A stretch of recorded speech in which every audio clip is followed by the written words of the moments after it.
Good morning, everyone. Good evening, good afternoon, wherever you are, and welcome to this week's Weekly Energy Boost. My name is Elisheva, and I'm here today with David, and we are talking about spiritually navigating cancel culture and how what's going on in the media, in society, and today can help us do our own spiritual work, as well as how do we spiritually navigate when those I would call it obstacles or challenges come up in our own lives or the lives of people around us. Weekly Energy Boost is a 7-day spiritual weather forecast where David and I and our guests provide our listeners with the most powerful and practical tools to navigate the coming 7 days. We do that through using the wisdom and tools of Kabbalah to tell stories, to provide anecdotes and examples that'll help clearly illustrate how you can take advantage of the opportunities and the potential pitfalls of the coming week. And this week is no different. I think there's a lot of opportunities this week to negate or deny the existence of certain personalities, certain energies. I think a lot of the time when we find ourselves in the cycle or in a pattern with certain negative personalities and individuals, it's a lot easier to ignore them or defame them, take them apart rather than deal with what's coming up for us. Whether that happens on a global scale or a personal scale, it doesn't really matter. The essence is the same. And when a number of years ago, I taught a class about a similar idea that exists in the ancient writings of the Kabbalists, where, and I'll just leave this as the sort of platform for us to start the conversation. Rav Ashlag, in, I forget which book it is, but maybe you'll remember, talks about the idea that everything has a right to exist. That anything that we experience as negative or bad or poorly timed or executed is simply a fruit that hasn't ripened yet. And even the things that we perceive as evil or negative are simply in an evolutionary process that hasn't yet come to complete manifestation. So our tendency, especially, and maybe on a global scale that's a little bit harder to digest, when we look at that concept in our own personal lives, what that means is that anybody who we feel is doing damage or doesn't belong or doesn't have a right to criticize or complain or even be in your movie for that matter, what you're simply saying is that the universe doesn't know what it's doing. There's been a mistake here. The creator has overlooked my path or my journey, or there's a glitch in the system. And right now, the glitch is making my life living hell. We need to understand that in our own personal perspective, whatever it is may simply just not have reached its full development, and we are calling one of its stages of development painful or evil or improperly placed. So part of what Kabbalah asks us to do when we find something that's difficult or doesn't belong in our perspective of how life should be, to acknowledge that we're limited by our 5 senses. We experience a serious degree of illusion as long as we're in the physical reality, and to check ourselves to make sure that the reason we're experiencing what we're experiencing is or let's say to check to make sure that we have nothing to do with what's happening. And inevitably, there's always something that we can grow or learn from in that challenging circumstance. You talked about cancel culture, and it's an interesting topic because we all have different ways that we generate negative energy, and as a result, those negative forces that we create hinder our growth, happiness, and our success. So it comes down to really a game of numbers. When I'm talking to people, I'm like, let's be very practical. Kabbalah is very practical. It's actually very scientific. Somebody who recently came to one of my seminars in Brazil, and he's like, I didn't want to come here. I was kind of forced to come. I'm like, what is all this spiritual mumbo jumbo? And he's like, that was probably the most practical, almost scientific way of looking at life. Because I think that's what Kabbalah does. It does a good job of just breaking it down into its energetic components. The number one cause of negativity in our lives are caused by the words that we're just throwing out there. And they really fall into two buckets. Either these are words that are called evil speech, so they're words that generate negative forces and entities, or they're words that are of the positive speech, meaning they're words that somehow advance creation forward through the elevation of consciousness and helping people get closer to the light of the Creator. And there's nothing in between. There's nothing in between. And That I think is a shocker for a lot of people. Yeah, so like there's about 10 different buckets of evil speech. Some say more, some say less. Depends on how you divide them. But there is actually a bucket that is basically, Rav Ashlag talks about this. The book you were referring to is On World Peace. The book I'm about to quote now is from Wisdom of Truth. Literally the first chapter. Rav Ashlag says one bucket of evil speech is saying the unnecessary. So anytime you say something where the person hearing this is either thinking or will say, why the heck are you telling me why, this? why? So what? It's like, so what? Yeah. Why'd you just say that? That's the form of evil speech because you're wasting words. You're wasting breath. The breath is connected to the soul. So you're actually wasting energy from your soul. It actually takes time away from life. And a person dies before their day simply because of the wasted words that they said. So that's a whole bucket all by itself. To really ask yourself, is what I'm saying useful in any way to help people get closer to the light of the Creator? Even if it's to make them laugh, as long as it's not at someone's expense, that brings joy and happiness. Like even that's better than a so what? Why did you tell me that? I share this because a lot of people use words to negate, cancel, lower, or diminish They're a weapon. somebody else. They use words as a weapon. They use words You as a upset me, I'm going to hurt you. You shamed me, I'm going to hurt you. Disrespected me, I'm going to hurt you. And a person has every right to do that. Every person has every, maybe they're treating you that way, so why not treat them that way? We're not getting into what's right or wrong. Really what it comes down to is there is negative forces being created. Even if you're right to do so, there's a price to pay. And you have a choice to live in one of two worlds. It's the world of judgment or mercy. The world of judgment is every single negative thing I do, I'll be held accountable. So for example, if they said to you, hey, look, you can judge everybody and even have an opinion about them and post about them and comment about them and say even in behind closed doors about people, no problem. But in return, we will make sure that there's a policeman following you around everywhere you go, watching everything you do, and pointing and ticketing you or arresting you for anything that is breaking the law. Giving you demerits. Yeah. And every year, we're going to have the IRS audit every single expense, every single penny you spent, and go through all your files. Do you feel comfortable with that? Nobody would feel comfortable. Everyone would say, I'd rather not have any of that happen to me, and in return, I won't speak about anybody else. But you need to know the minute you speak about other people or you judge people and you act on that judgment, you enter the world of judgment. So all these forces look into your files and hold you to the same standard and accountability. Now, some may say, well, that's a good thing, right? Let's all just be highly accountable and live in the world of judgment. I agree that if we all just decided to live in the world of judgment, the pain and suffering we would all experience would just move us forward. But I think the reason why people are listening to this podcast and why we all aim to be more spiritual is because we don't want to learn lessons the hard way. We're not just looking to be thrust through the meat grinder and then come out of it and say, well, that was a huge lesson and I'm really happy I learned it.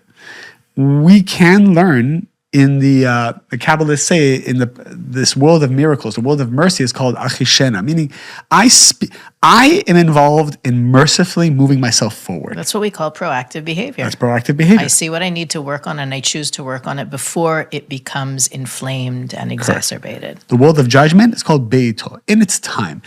Everything will happen eventually in its time. The forces will push you to grow and be perfect. But this is our free will. So I've learned, and I'm learning more and more, if I just reduce the talking, reduce getting involved in people's business, literally close your eyes as much as you can, watch how much your life improves. Watch how the spiritual IRS is not looking through your files. Watch how even the policeman gives you grace. You know, sometimes a person gets pulled over. Wouldn't it be nice if the police officer said, listen, I understand why you were speeding.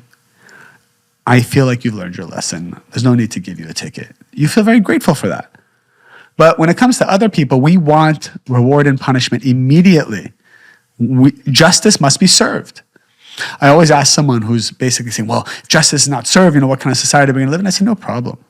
I just want to know, I have a question for you. If your son was the one being accused, if your son went through this, and there was an opportunity to help him grow without embarrassing him, humiliating him, or canceling him, would you like that? No, just burn him at the cross. It's fine. He should learn it. He deserves it. He deserves it. No parent's going to say that. Every parent wants their child to grow and learn and be held accountable mercifully. Not in an embarrassing way, not in a way that takes away their livelihood, not in a way that ruins their societal position. So if you ever wonder, if you want to know what is the right way of approaching something, just reframe it with your child. How would you want your child to be treated? Maybe not totally scot-free, but at least not in the way that you're trying to execute punishment or judgment on somebody else. I think it gets complicated because we also, piggybacking on what you said, one of the first things we teach in classes like Kabbalah 1 is the law of cause and effect, right? For every, maybe in physics we say for every action there's an equal and opposite reaction. But because our universe is watching everything, so every person is going to get exactly what they deserve. Our option or our choice is, are we an executioner or are we a witness? And that's something I work with my kids on constantly, and I feel like it's a good message for those of us who are no longer kids as well. Let's say, for example, one hits the other, or I say hit, I don't mean really hurt them, but smacks them, give that back to me. So, in that moment, child B has the option to hit back, or child B has the option to grab something that belongs to the original thief. And I always tell them that, first of all, the person who wins is the person who stops it. Not the last person to hit, right? Because it can go back and forth. People who are listening can't see my hands, but it's like it becomes a smacking fight until somebody either cries or gives up. The person who wins is the person who stops hitting. Number two is, and I tell them this at least once a week, if not more often, the universe knows harder to hit than you ever will. The universe knows exactly how to hit the other. If they deserve to get hit, you do not want to be the bat with which they get hit. And what that teaches, I think, it may be comical for those of you who are listening to think in those terms, but if you realize it, what David just said before is that if you hit, someone else has to hit you back somewhere on down the line. It's not going to be your little brother or your little sister. It may be the IRS. It may be your boss. It may be your neighbor. It may be somebody on the highway, God forbid. But everything that we do comes back at us. So what's really our choice is not, can I escape the system? Can I get pulled over by the cop who's going to be totally understanding? The free will is really to put out more good than bad, so that what's coming back to me is more good than bad. It's more gifts than smacks. And so training ourselves to think in terms of, it happened to me a few weeks ago in a Kabbalah 1 class where we were talking about using words, similar to what David was saying. And someone asked if it's better, and I want to hear what you have to say about this also, David, that instead of taking it out on people at work or in the moment, I went home and got onto social media and vented there, which really is one of the most negative and pervasive diseases that's happening right now in society. Is the anonymity of social media allows people to feel like their words are inconsequential. I can say whatever I want to say, and I don't have to face you at work in the morning because you don't work at my office, or you're not in my family. So I can behave how I want to behave online without repercussions in my life. And friends, nothing could be further from the truth. So David, when it comes, I can say personally, and this comes up in classes all the time, I get how speaking is bad. But what about that 10 times removed feeling we have when we're online, or we're sending an email, or we're texting, or we're posting on social media? Do our words count just as much there? Or is there, I sense that there's something more powerful in speech itself, but there's got to be consequences in what you write as well. There 100% is, and I think just because maybe some of us don't have as big of an audience and we can't see it, but it can be one or two people whose lives you change or affect in a certain way that has immense repercussions. We talk about, without getting into specifics, for example, one of the most famous people in the world who came to study Kabbalah and opened the doors to millions and millions of people came as a result of a friend who many people didn't even know, who was treated respectfully and well by someone just for no reason at all. And that friend then ends up bringing the most famous person in the world and changing the lives of tens and hundreds of millions of people for decades to come.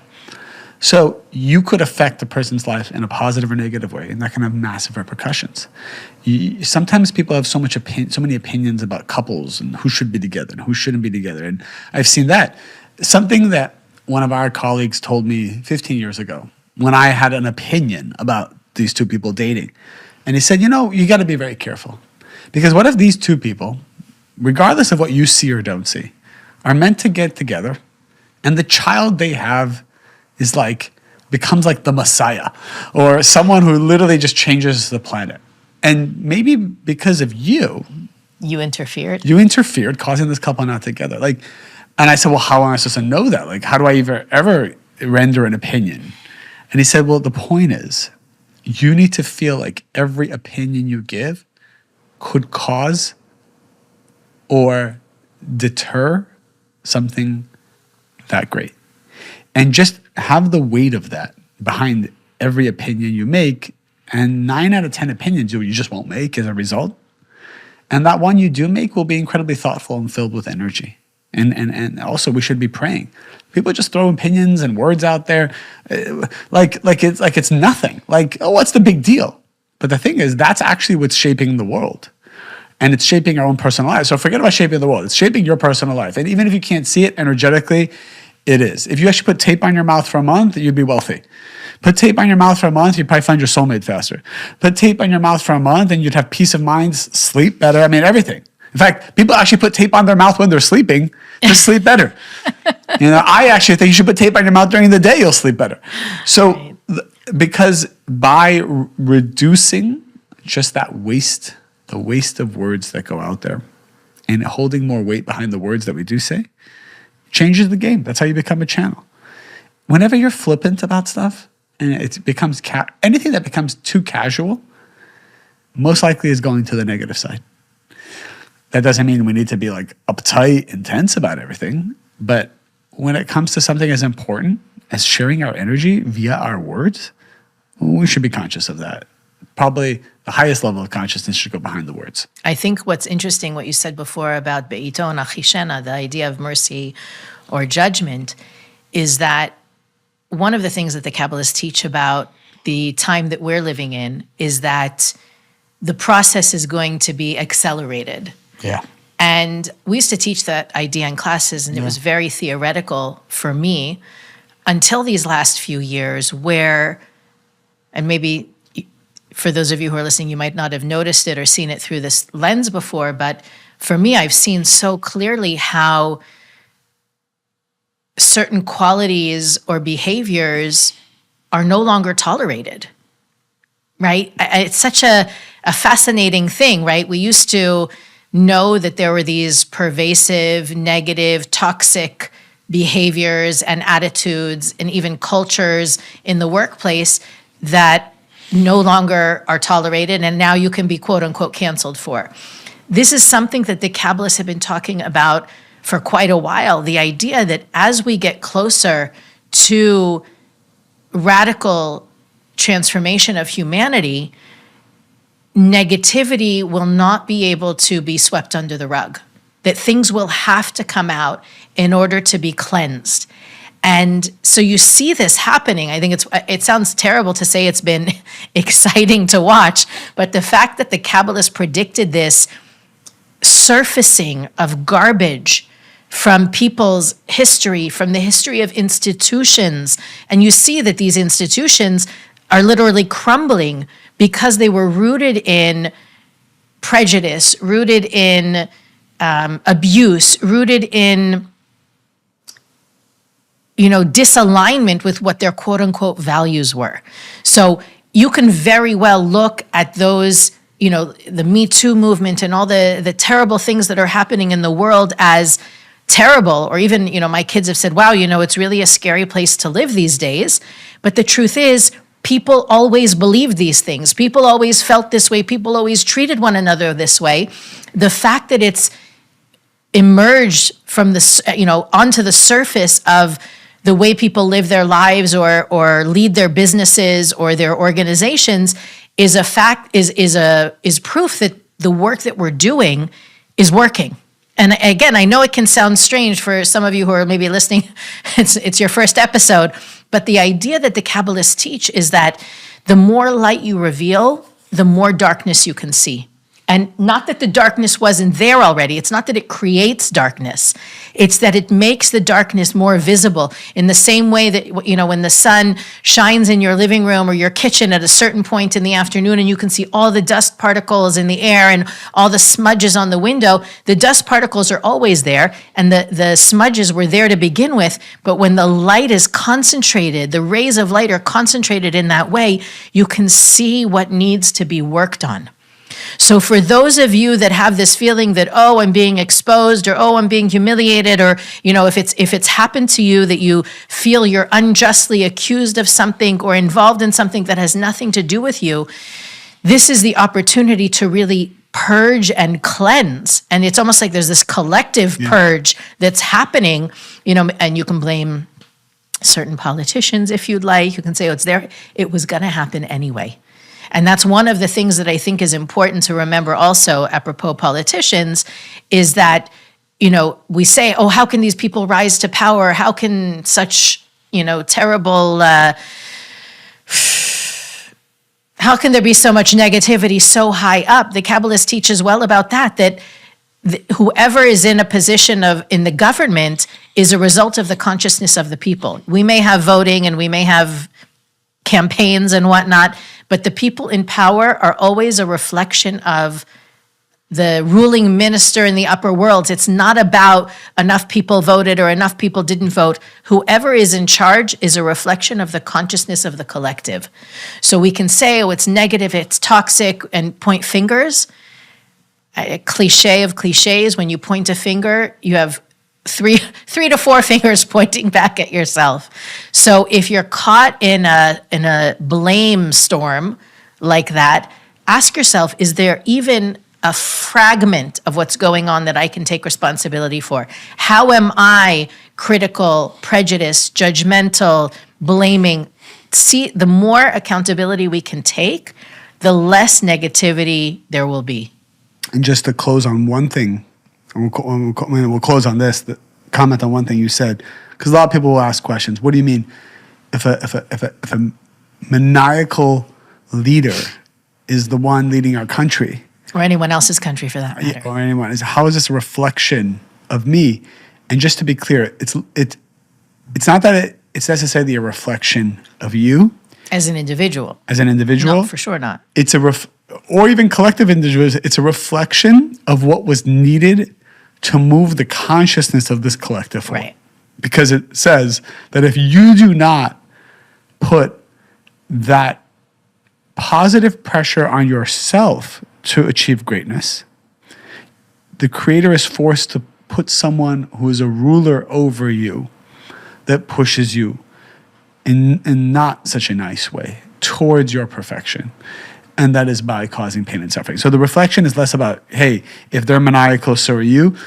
The reflection is of more of your process and how slow or quickly you are to achieving your perfection. That ruler happens to be the perfect ruler for your country to move it forward. And what would you say to somebody who feels they're the ones being canceled? If you're on the receiving end of that, it's not enough just to send this podcast to everyone saying, stop it. It's to realize if this is happening to me, it's happening for me. And I would brace for impact. I would accept it with joy. I would say, what a pleasure at every moment. I would send love to all the people perpetuating it. It will cleanse you. It will hurt. It will be painful. You will hit a bottom, and then you will rise, and you will be on a higher level than you ever were before. But just don't create more of a mess as you're going through it. Don't fall into sadness. Don't rise to arrogance. Just stay right in the middle. Learn as much as possible. Allow the pain to cleanse, and then you'll be free. Do you think that that happens to someone so that they'll pivot, that to tell them that they're not in the right place or they're not with the right people? Or you think Canceling doesn't always happen to people who did something wrong. Spiritually, canceling can happen to someone who did nothing wrong, but must be elevated to a very high level in some field. Business, spiritual, consciousness, soulmate, something. So I don't want people who are going through a tough time to think they did something wrong. We all make mistakes. We all have our human moments. A lot of it's already been scripted anyways. There's no point in just trying to get heavy on yourself. No, but I mean, like, let's say, for example, we've known there's a few people in, let's say, Hollywood that have been canceled. Does it mean they should stop acting or directing or producing? They should now go into the restaurant world? I mean, that's what I'm saying. Does it mean that is between them and their creator to pray and to ask, hey, I want to do what my soul's meant to do. If that's acting, I'm going to double down. I've seen many actors come back from that and actually become more successful. If it's pivoting and becoming an investor, if it's becoming whatever. I think the point is when you're at your highest consciousness and you talk to the creator and you truly pray for it, you will be guided and you should listen to that guidance. It's not always easy, but it's definitely cheaper and simpler than getting 100 advisors or asking everybody you know what do they think. I think that one of the messages from the last few episodes has really been whatever challenge comes toward you, it's really to help you be more internal and less external.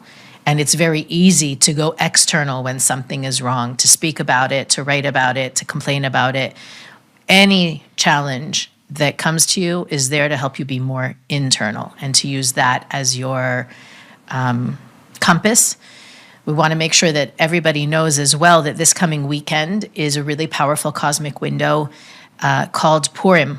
And it's really connected to this idea of rising above and triumphing over doubts, fears, negativity, opponents and oppressors from within. It's very easy to look at people who are against you as an external force, but there is something very internal happening as well. And this weekend, Saturday night and Sunday, is our yearly infusion of energy to rise above with happiness. Like David was saying, if it's happening to you, be joyful, be grateful, learn what you can, and the support to do that comes at us literally this weekend.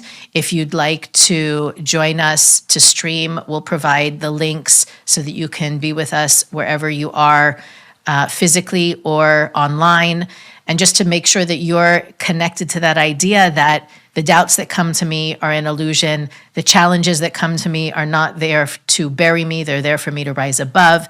And the more of us that are of that mindset, the more we can truly rise above, not only personally, but also in the collective ways that we're being challenged to be the better person, rise above, and not let darkness weigh us down. So please visit weeklyenergyboost.com to catch those links. You can also visit weeklyenergyboost.com to learn more about the things we think are important, to donate to support our podcast, as well as to dig into our archives.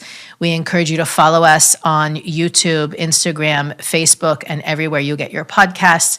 And as always, you can share this episode and help others achieve that mindset so that the entire planet is elevated because of you. Have a fabulous week, everyone, and we'll see you next time on the Weekly Energy Boost.